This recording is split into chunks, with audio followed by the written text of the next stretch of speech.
महानायक सम्मान्य कर्नल किरोड़ी सिंह बैंसला की मूर्ति का अनावरण का अवसर पर मैं सबसे पहले श्रद्धांजलि अर्पित करूंगा और नमन करना चाहूंगा इस धरती को जहां पर कर्नल जैसे व्यक्तित्व का जन्म हुआ और उनको सच्चे श्रद्धांजलि जाए।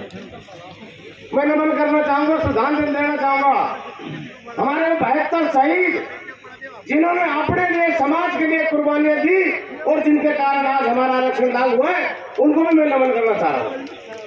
हमारे इस कार्यक्रम में मंच पर उपस्थित और मंच का संचालन कर रहे हुए सम्मानित पूर्व विधायक मान सिंह जी, पूर्व जिला प्रमुख सम्मान्य अजीत जी, हमारे आसीन से परम श्रद्धेय महंत हेमराज पोसवाल जी, भाई भूरा भगत जी, अशोक जी, पलवल से पूर्व विधायक सम्मान्य सुभाष जी, भाई महेंद्र खेड़ला जी, मटरू जी और सभी उपस्थित यहाँ पर जनप्रतिनिधिगण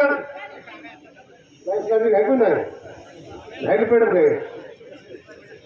इस बैंसला परिवार से सम्मान्य सुनीता बैंसला जी और विजय बैंसला जी, जो भी उनके उत्तराधिकारी उन्होंने और सारे गांव ने मिलकर के आज ऐसे महान योद्धा की मूर्ति का अनावरण किया। ऐसे मौके पर मैं निश्चित रूप से दो तीन बातें कहना चाहूंगा। आजादी के बाद अगर कोई आंदोलन हुआ है इस भारत की धरती पर तो ऐतिहासिक आंदोलन हुआ है जिसका नाम है गुर्जर आंदोलन। पहली बार सुना होगा, लोगों ने धरने दिए, प्रदर्शन किए, सड़कों पर बैठे, लेकिन रेल रोको आंदोलन किया है तो कर्नल साहब के नेतृत्व में इस गुर्जर समाज ने किया है। मैं कहना चाहूंगा कर्नल साहब की टीम में भी थे हम, कर्नल साहब के काम भी किया है और कर्नल साहब उस समय हम जिम्मेदारी दूसरे मिली थी तो भी आरक्षण दिलाने का काम किया है। मैं ये कहना चाहता हूँ कर्नल साहब ने, चाहे सरकारें कोई भी हो, चाहे सरकारें किसी की भी हो, समाज के हक की लड़ाई की बात आती थी तो समाज को नहीं झुकने दिया और खुद को नहीं झुके, सरकारों से मजबूर करके इस गुर्जर समाज की मांग को आपके बलबूते पर लागू कराया। उसका नाम किरोड़ी सिंह बैंसला। बहुत सारे लोग पार्टियों में गलत राज्यों में पड़ जाते हैं और अपनी आवाज दबा देते हैं। मैं मेरे बारे में ज्यादा नहीं कहता हूँ, मैं निर्भीकता से इसलिए बोल जाता हूँ कि जब जिससे सरकार आती है और जिसका सरकार में प्रतिनिधित्व होता है वो दबक कर बैठ जाते हैं, सरकार के खिलाफ नहीं जाएंगे। लेकिन मैंने कहा आज कौम के लिए चाहे सरकार कुर्सी चाहने पड़ जाए, लेकिन कौम जिसमें पैदा हुए इस महान कौम के हक की लड़ाई के लिए हेम सिंह बढ़ाना 24 घंटे साथ था। जेल भरो आंदोलन भारतीय जनता पार्टी हमारी सरकार थी, तब भी हम जेल में थे। सरकार के अंदर मांग नहीं मानी तो निलंबन भी किया हमारा, निलंबन से 5 साल में लेकर दो, कोई राय जल की आवश्यकता नहीं है। आवश्यकता है इस पिछड़ी हुई इस कौम की जो पहाड़ों में रहती है, जो जंगलों में रहती है, जो सेना से मुकाबला करके बॉर्डर पर लड़ती है, उस कौम की बात लड़ाई जहां बात आती है। आज कहते हैं साहब वीर क्यों लगाते हैं गुर्जर आरक्षण ने ये मान कर दिया, ये साबित कर दिया वीर बहादुर कौम है। एक भी गुर्जर ने पीठ में गोली नहीं खाई, सबने सीने में गोली खाई है।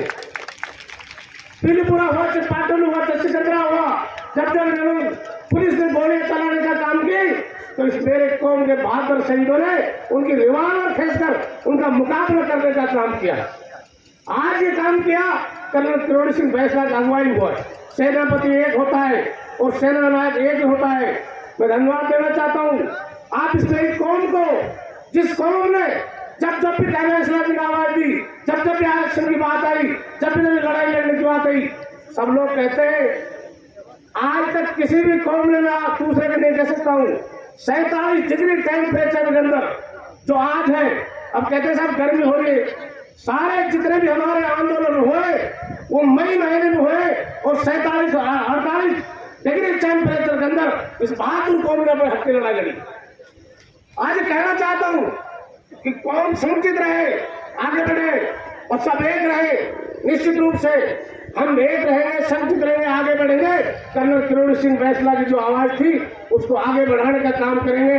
ऐसे वीर शहीद को मैं नमन भी करता हूँ और मैं नमन इस पूरी सरदारी को करता हूँ जिसने इसको अंजाम दिलाने का काम किया। जब जब भी कोई बात आएगी कौम की, उसके लिए सब कंधे से कंधा मिलाकर काम देंगे। आप सब लोगों का इतनी बड़ी संख्या में आए, बहुत बहुत धन्यवाद तहे दिल से। वंदे नारायण महाराज की, देव महाराज की, भारत माता की, बहुत बहुत धन्यवाद। धन्यवाद माननीय मंत्री जी। मेरा आप सबसे अनुरोध